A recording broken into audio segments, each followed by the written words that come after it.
Greetings everyone, my name is Greg. In this video, I am going to be talking about the aspect of choice.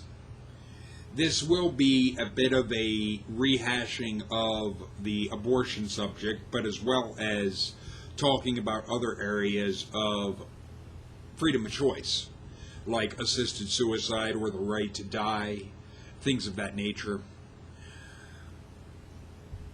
One of the things that I noticed in the video on the abortion subject that I did was the recording of it was a bit fucked up at times. And one of the things was not really clear, that it seemed to, my mic and camera both cut out, and then after that I sounded like fucking Darth Vader for a little bit. But I figure instead of removing it and so forth, I'll just let it fucking be. But what I was getting at with that is, even though we have the technology to be able to say if a child is going to be having a birth defect, be it Down syndrome or blind or deaf or things of that nature, that I don't necessarily support someone having an abortion just because of that. I understand it, and I regard it as it's their choice. I don't see it as something that somebody else should have the right to dictate what another person has the right to choose. My big thing is, especially with a woman has the right to do with her body as she chooses. And don't hand me this shit that the fetus has, or the embryo or whatever, that it's its body. Until it is born, it has no body. To use that term, I ain't got no body. Because it doesn't have a birth date. It's not alive. Your life begins with the day you are born. Like I said in that video, I was born December 5th, 1972. Prior to December 5th, 1972, I did not exist. I was not alive. The time I spent in the womb, I was not alive. I wasn't me in that regard, because I was still in the developing stage. I hadn't been born. So this idea of a fetus or whatnot is alive inside the mother's womb, in the most technical of sense, maybe, but it's not alive in the sense of what we consider life to be. It doesn't have a birth date. It's not counted on the census. It's not counted in anything, even with, like I mentioned, with what George Carlin had said, that a married couple that has 2 kids, yeah, we have 2 kids and 1 on the way. They don't say they have 3 kids. If they would, it would be, where's the 3rd kid? Oh, she's carrying it. It's not you don't have it yet. It's not alive yet. That's what people would point out. You don't have 3 kids. You have 2 right now.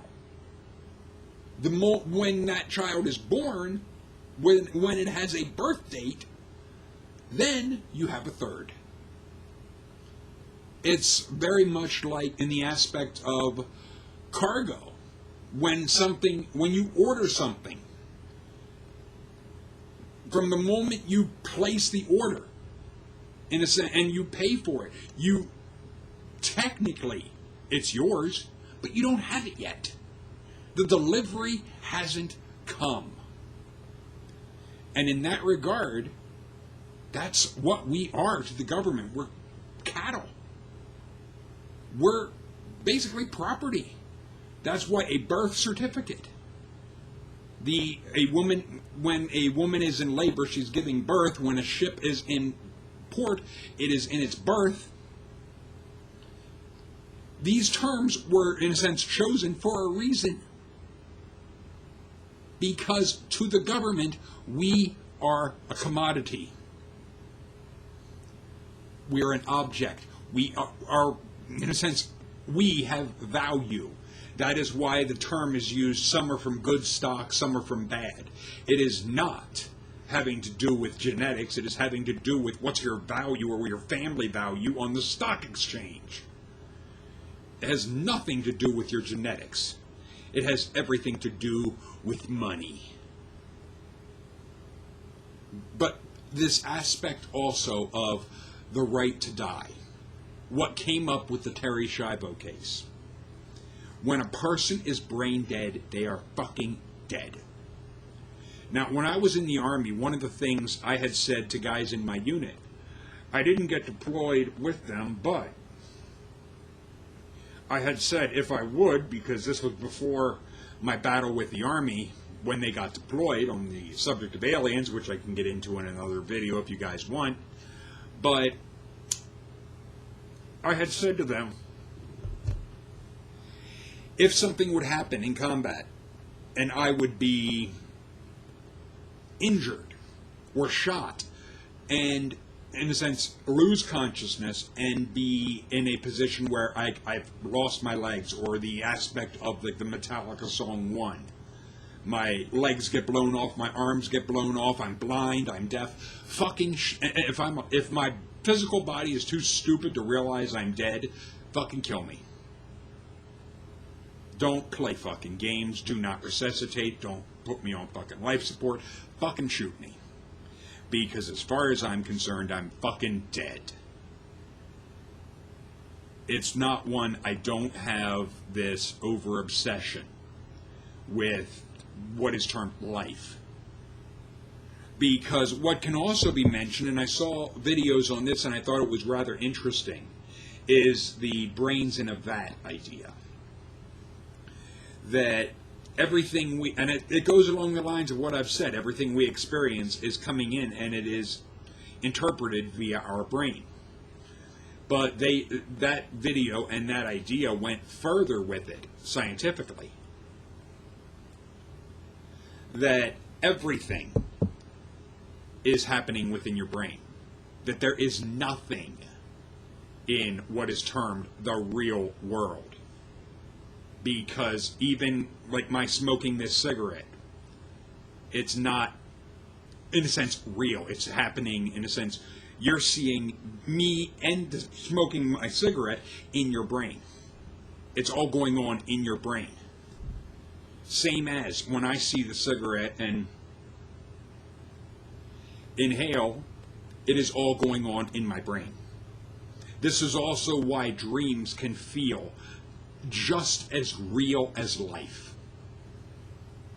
Because, in a sense, in as much of an aspect, it is. The brain doesn't know the difference between a dream and life. In a sense, what if life is a bigger dream? A more persistent dream.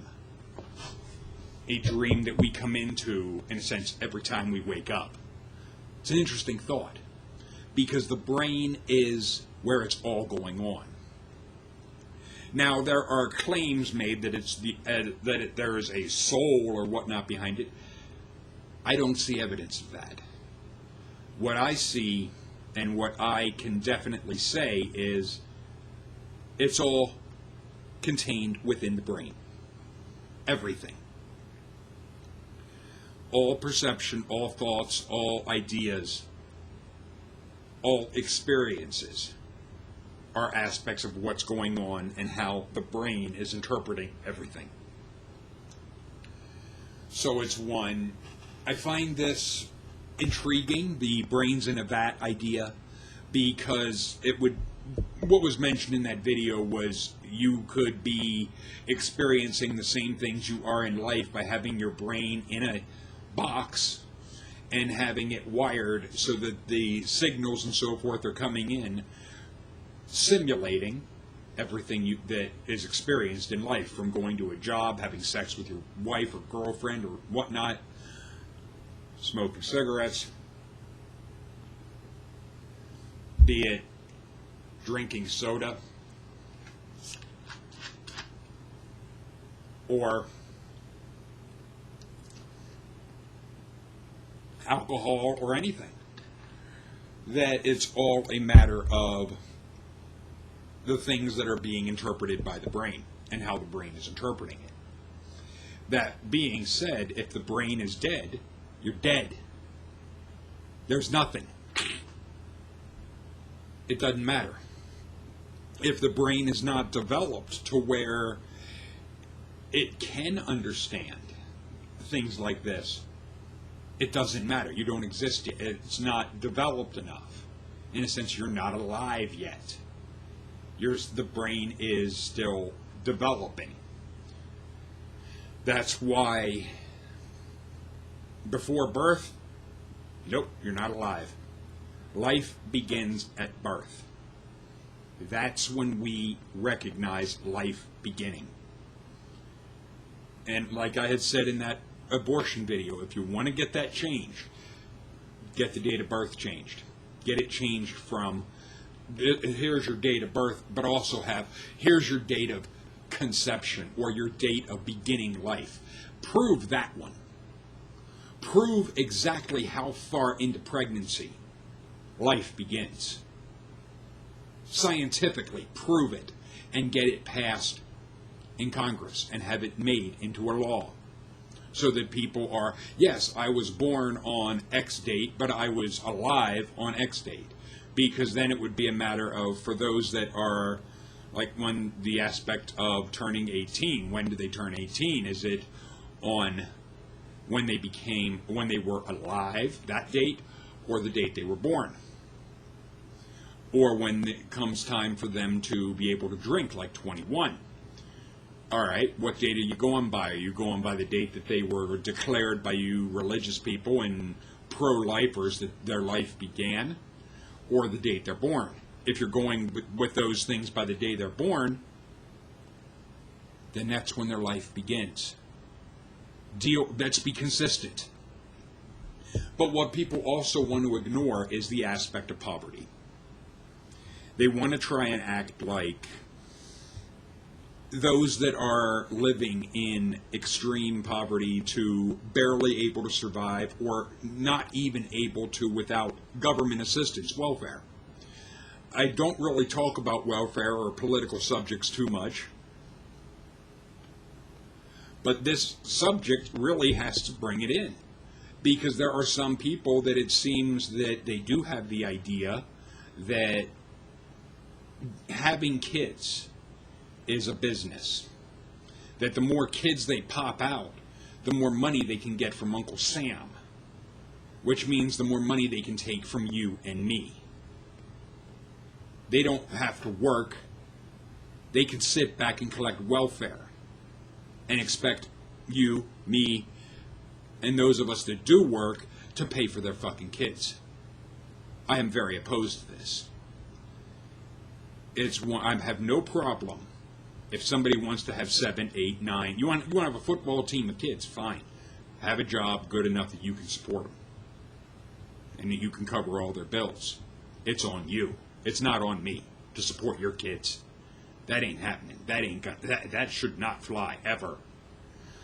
Now, that being said, I'm not a total hard ass for those that have a birth defect, that they're born and they're in a wheelchair from birth, or that they have a physical deformity. I'm not saying we should go with the way nature is, but a lot of these pro-lifers, one of the things I see is they want to throw in how nature is.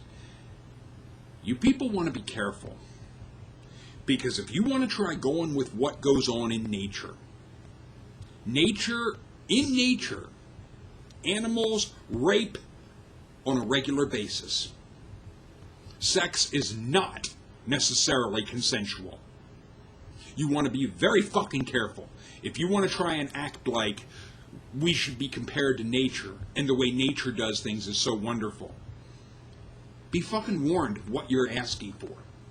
Because there's also the fact, these idiots that want to try and say we're not overpopulated, and they want to try and throw in nature and other animals in nature, there's checks and balances in nature that natural predators like deer have and other animals that prevent the numbers from going totally out of fucking control. There's also the aspect of hunting laws, that you can hunt in order to basically keep the numbers of the population of things like deer and so forth from getting too out of fucking control. Now, that being said, who are our natural predators? Where are our numbers being taken and cut down by nature? If you want to try and compare us to nature, because we are just another kind of animal. We're just a kind of animal that doesn't have the checks and balances regarding our existence. Oh yeah, there's a few cases here and there of people that will be either swimming in the ocean and get eaten by a shark, or that will... I saw one video of a dumb motherfucker that tried getting up close and personal with some lionesses with a fucking camera, and the fucker got eaten in front of his kids and so forth. They were in the car. If you're a fucking moron and you're trying to get all nice and cozy and take close-up pictures of a fucking lion in the wild, you're going to be dinner. And I'm going to have zero sympathy for you, because you're a dumbass. You put yourself in that situation. You got what you fucking deserved. You were dinner for the lions. Problem solved. In a sense, stupidity was weeded out by nature. In that regard, I have no problem with animals in the wild taking out humans when they can. Fine, do it. In a sense, it can curtail our numbers somewhat. But you don't see those numbers happening all that often, because most people are fucking smart enough to know where you have a pride of lions, you stay the fuck away. You leave them alone. They have their life. They're happy and content. They don't fucking need you. You want to get near them? You want to commit suicide? Fine, I'm pro-choice. Because I want to address this aspect for those that are wondering about suicide and assisted suicide. I am pro-choice. I do not feel that it is the government's right to say when a person should die or whatnot. No, it's their right. I don't have any diseases and so forth that I know of in that regard, but my grandfather, my mom's father, died of Lou Gehrig's disease around the age of 50. And that is a disease, yes, Stephen Hawking has had Lou Gehrig's disease basically all of my life, pretty much, more or less. He developed Lou Gehrig's disease when he was in college, and it hasn't killed him, surprisingly. But someone that does have something like that, I think it is their choice. If their quality of life deteriorates to a point where they can no longer live their life on their terms, as they want, it is their choice. And that is the mind. While the physical body of someone like Stephen Hawking has deteriorated to the point of damn near not being able to do anything, his mind is still sharp. His brain is still working. His brain is working damn well. And the thing is, he can communicate his thoughts very well. So it's, in a sense, it would be his choice, just like it always is. It is a person's choice. Do you notice a pattern, religious people and those that want to try and be pro-life? I am pro-choice. I am anti-tyranny. The only area where I do support, in a sense, taking a life is the death penalty. Because if somebody is going to be a danger to society, that they have demonstrated clearly and undeniably that they do not respect others, that they do not respect other people's lives and their choices, and their right to not have either this person being violent against them or killing others. If they can't, in a sense, live like a decent human being with the rest of us, and they have been convicted of a capital crime, especially you molest a child, in my view, bullet therapy is the best fucking therapy. Don't be a bleeding heart with me with trying to say about rehabilitating them. Fuck them. I'm more interested in protecting children than I am protecting a pedophile. To me, pedophiles should have no fucking rights. They give up that when they abuse a child. I'm very protective of children. The thing is, I am very big on personal choice, and I'm also very big on personal responsibility. It's one of the themes of my channel. I go against Christianity at just about every turn on nearly every video because I oppose scapegoating. You do not have the right to try and act as if your actions can be sidestepped by the thoughts or by thinking you have a fucking savior. You don't have a fucking savior. No one can pay for what you've done but you. You have to be a man or a woman and accept responsibility for your actions. Don't try acting like you have some cosmic fucking scapegoat. That you can get away with being a fucking brutal, sadistic, nasty ass. And that you don't have to be responsible for your actions. Fuck that. And yes, I will come down on those people at every turn. The minute they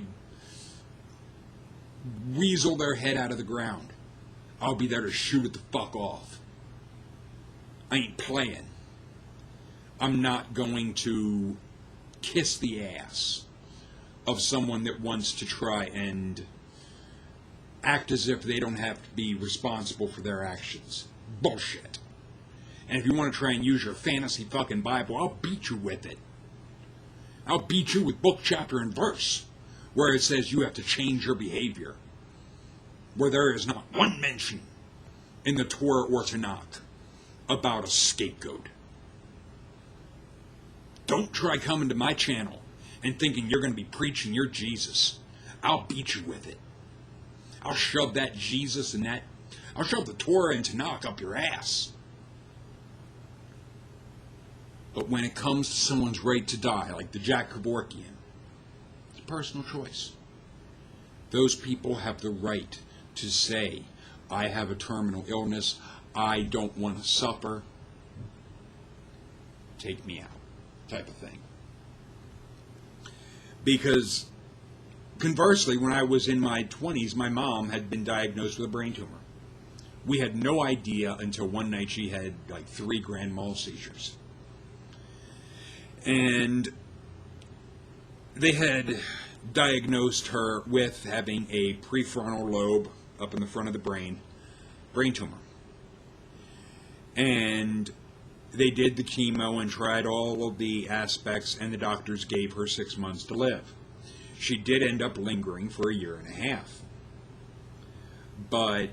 And at no time in there did she express in a sense, a desire to die type of thing, up until right at the end where her body temperature rose to about 104. And I think that was, at that point, she had said, I'm done, I've had enough. And her body temperature went up to about 104, they couldn't get it down, and the next day she was dead. But it didn't break my heart because my relationship with my mom was not good at all because of the verbal abuse and shit. I was very detached emotionally. So in that regard, with her anger, no. It was more of, I didn't give a fuck. The thing is, when a person has been diagnosed with an illness or whatnot, if they choose to say, I don't want to live with this. That as far as I see it, my life is over. It's their choice. I'm also pro-choice regarding suicide. While I do think people that are suicidal should be given counseling and so forth and options presented to them, because a lot of times it's not necessarily that they want to die, but they want to change some situation in their life. And in that regard, okay, I think we should do more and look at what can be done to help the person, help their life improve to where they don't feel that it's hopeless. What can be done to get them through, be it counseling or whatnot, by all means, do that. But if somebody is, and also if someone is on drugs like Chantix or whatnot, or different antidepressant drugs that could potentially cause suicidal thoughts and suicidal actions, I would say, whenever possible, try to get those people off those drugs, as well as looking at, with drugs like that, what the potential and those potential side effects are. What are the chances of someone like this, if they would get a hold of a gun, going to a school and doing shootings, or going to a movie theater or somewhere public and trying and shooting people, not because the person necessarily themselves would want to, but because the drug itself has, in a sense, changed their personality so radically that how they're acting is not even them. And I know part of that is accurate because of what I was like on Chantix. It can completely change your personality and everything, so that it's one, you're not yourself. You're not who you think you are. And I think that goes back to an X-File episode of we aren't who you think we are, or something like that. And it's just, and it was dealing with an alien thing that had taken over, but it comes to the same. When you're dealing with drugs that can change the mind and change the way the brain is looking at things and processing things, you can completely become someone that you don't know, that those around you, that they don't know you, even though they might have, in a sense, physically known you all your life or for X number of years. Because of that drug, you become someone they don't know. And in cases like that, it would be get the person off those drugs and try to help them without those drugs, and hopefully those thoughts and behaviors will change without someone getting hurt. I'm all for protecting society and protecting the populace, but I'm also all for freedom of choice. And that does seem to be what the religious really oppose. Be the subject abortion, be it suicide or assisted suicide. No matter what it is, it seems to come down and center around freedom of choice, which comes back to my central issue with Christians, is that they don't want, really, most of them don't want to live in a free society. They want to live in a dictatorship. And if that is the case, Christians, go to fucking North Korea.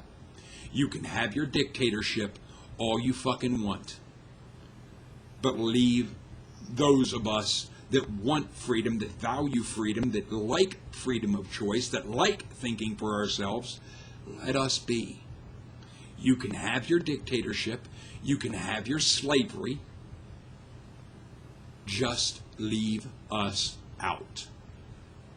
Granted, I recognize misery likes company, but you don't get my company. I don't want to have to deal with you.